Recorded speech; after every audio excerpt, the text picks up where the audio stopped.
So, but I got so many that I'll definitely cover more Q&As for sure.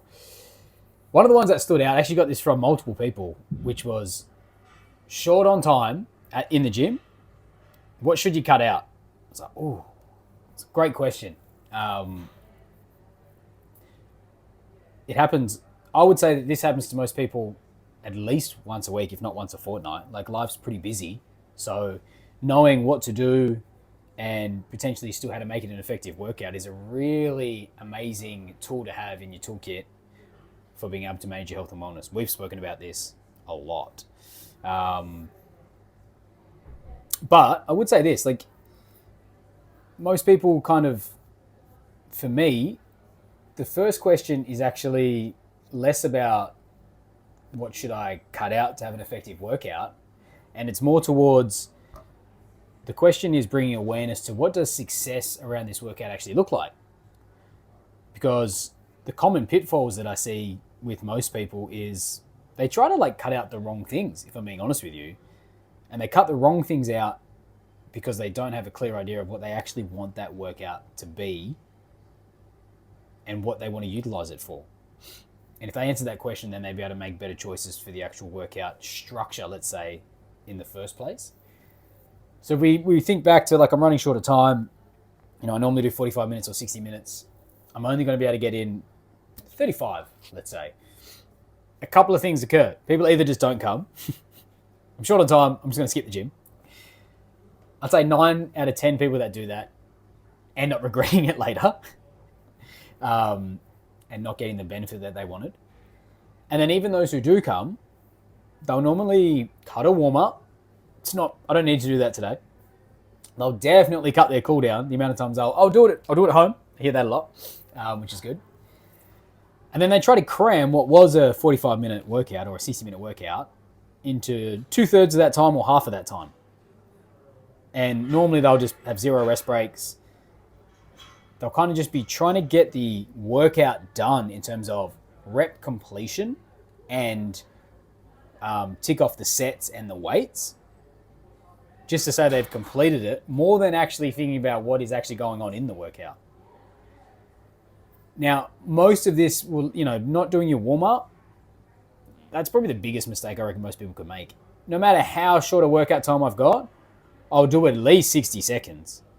You can do some form of dynamic flow, you could stretch out your hamstrings, you could do dynamic hip flexor stretch, you could do some leg swings, you could do some snow angels to open the back up. You could probably do all of that in 90 seconds if you really wanted to. It's not the best warm-up, but it's 10 times better than 0 warm-up. And most injuries in the gym actually occur from people not warming up and just going straight into exercise.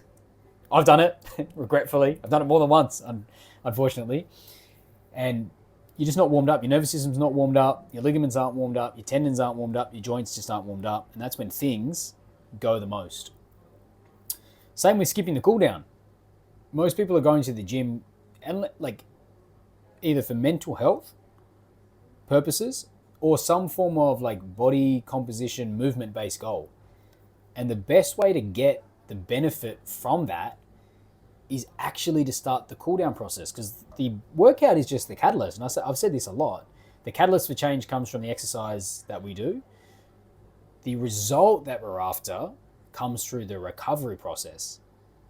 And even if it's 60 seconds again, which is short, but it's definitely better than none, of some form of dynamic stretching, some form of breath work, some form of roll release work, will start to get the body to switch over from a highly stressed exercise state into a much more rest, digest, recovery state. And that's going to help you either increase your fat burning. It'll do that through reducing the amount of cortisol you're under, but it'll also get some length back into the muscles, which means there's not as much tension in the ligaments, tendons, and joints, which means you're just going to recover much better and not be so stiff, sore, and in a lot of pain the next day or 3. So they're non-negotiables for my workout, no matter the duration. I'd do both of those even if I had 15 minutes into a workout, which leaves me 13 minutes left to actually work out, comparatively to most people doing 0 and trying to cram as much into the 15 minutes as possible. So what do we want to do? We want to clarify, obviously steps, clarify what success looks like. Is it, am I just happy to get some movement in? If so, You can also it'll change what you do. Maybe just glide through the workout that day. Keep it at a 5 out of 10. Just tick the box. Pat yourself on the back for making it to the gym. Huge win. If it is a strength, if that's the goal that you've got, maybe don't worry about all the fuss of all of the exercise. You warm up, you do a bit of strength, you cool down, you go home. Beautiful. Now you've hit a metric that makes you happy for your workout without trying to cram everything in. Like, there's multiple ways to do it. It's just refocusing what we want to get out of that workout. Number 2 is I want people to have precision with their intensity. Now, I'm training like this a lot lately, mainly because I've shortened my capacity on how I want to train. I'm doing 30 to 35 minute sessions, absolute maximum. Some days they're 20. Most people would tell you, it's either not worth it, you're not going to get results in 20 minutes, or you've got to do the most hardcore, high intensity interval training within that 20 to even consider making that an effective workout. I disagree with both of those options. It's about precision intensity and understanding how to actually get the stimulus you're after within the parameters that you've got. I'll always warm up, I'll always cool down. I like to do 5 and 5. So that's normally I'll do about 30 minutes. So it gives me about 20 minutes to do actual workout-based activity. How I want to actually mitigate my intensity is through looking at, can I drop some exercises if that's your normal workout? And like here at Fifth, you might have 3 or 4 different supersets as a pretty standard exercise regimen. You might cut a superset to mitigate time and condense what it is that you're after. And then within that, you might have 3 sets per superset of exercises that you're doing. My perfect, or like my favorite way to actually have precision intensity is set number 1. It's called a ramping set is what it is, which means each set is going to get progressively harder as we go. And there's 2 ways you can do it. You can increase the repetitions in each set, or you can actually dial into the weight and the intensity that you want to feel within each set. Either one's really applicable. They'll kind of both do the same thing in terms of an intensity meter. I personally will do 50% of what I think I can lift, if not body weight, in my first set. So if it's a set of reverse lunges, it might just be 5 to 7 each leg, body weight. I'm just trying to oil the groove. I'm trying to get blood flow to the muscles. I'm trying to get the ligaments and tendons warmed up. I'm trying to get my nervous system ready to respond. Set number 2, I'll add a little bit of weight. It might only be sort of 50% of what I think I'm going to lift. Gives me 2 things on a short, condensed day, if that's what I need to do.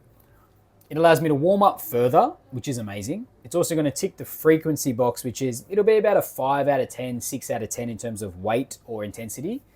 It's still going to give me enough stimulus to oil the groove and keep my results coming along and progressing. That's really important. So if that's all that happened and, work happened or kids happened and I had to quit my workout then, totally fine. I've actually done a real positive for my body.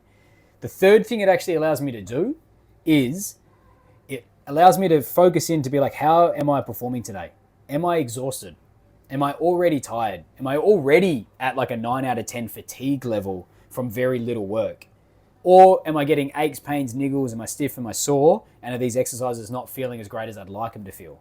All of it just gives me data to be able to make an appropriate decision for my third set. It's either 2 sets was good, I'm going to leave it there. It's either third set, you know what, I might go back to body weight because I'm not feeling great and I just want to get some movement in. It might be this moderate intensity is all I have in the tank today. Or it might be I'm actually feeling okay. And my third and final set is the set that I'm actually going to try and get some intensity on. With that, I'll find that I only get to about a 7 or an 8 in terms of absolute fatigue level, which is really important for me because I want to be energized from my workouts. I want to maximize the amount of stimulus I get, but minimize just how exhausted I am at the end of that, which actually then will have a negative impact on my results, my recovery, and how I can do, things that I want to do for the rest of the day, that evening, or the following day.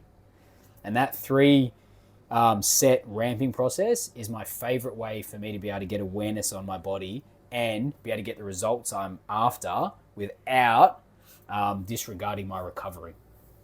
That's what I mean by precision intensity. I would also preface while I'm doing the repetitions, which is step number 3, it's quality over quantity.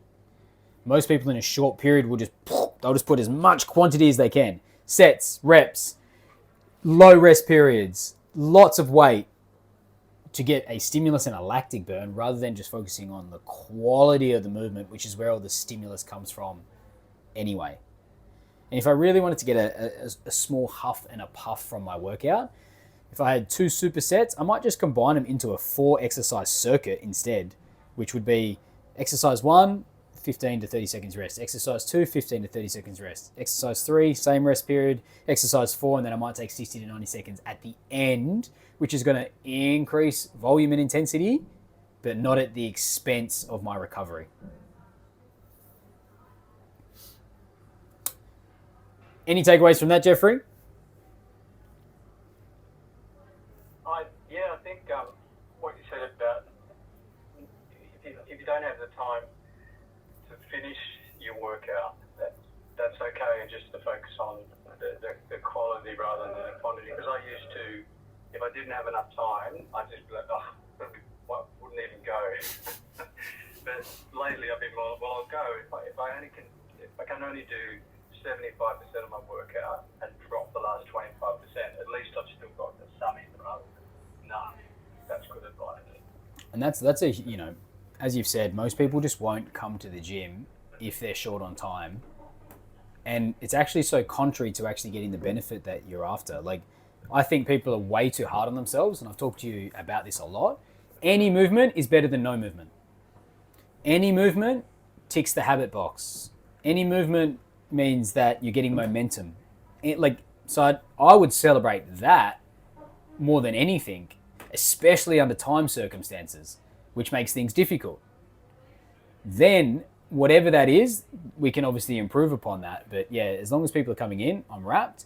And then how to get it and have it done properly, that's important. And then cutting out, the hip part, or cutting out the accessory work that most people don't sort of need, shoulders and arms and things like that. They're the things I would cut out first, which is what most people put in first. I would put in warm-up, cool-down, and some stability work absolutely first. And then if I've still got time, I'd fill in the next thing that I would like to work on. Because if you're injured or get injured, then it's not about short on time to the gym. It's maybe I can't go to the gym. And that derails your results far more than a 5 out of 10 workout ever will, or not going to the gym ever will, just because you think you can't get the thing in that you want to do.